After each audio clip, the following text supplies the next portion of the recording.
I know they're going to try to kick me off here, so just let me try to get this out. First of all, Jesus, I hear you and I'm listening, Lord. I am listening, Lord.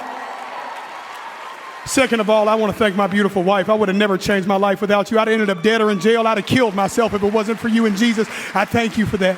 I thank you for my label, Broken Bow, Country Radio, baby. What's up, dog? Oh, Republic, John Manili, we did it, baby. There was a time in my life, y'all, that I was broken.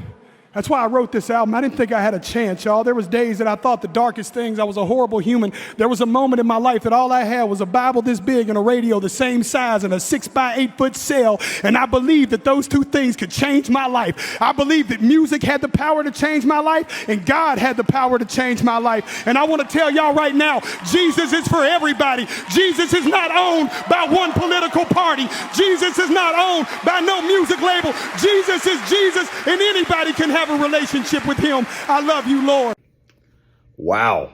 So all today I have seen online a lot of people having a problem, and a lot of these people have had a problem for a long time with Jelly Roll's faith and his growing in his faith. But I want to say that I'm just glad that last night at the Grammys that Jesus not only was mentioned, but in a 2-minute speech, Jesus was glorified. And for all of the Christians that are questioning Jelly Roll's salvation, remember that God is the ultimate judge. God knows his heart.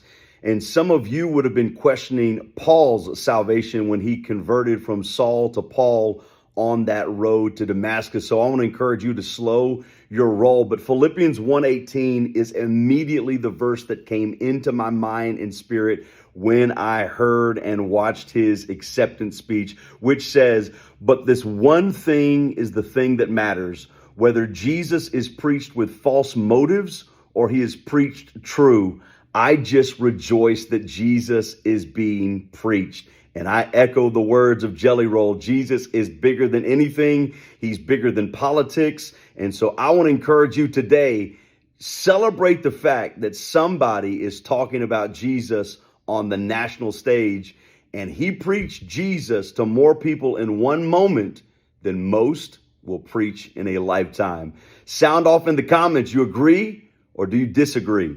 Remember, your best, it's next.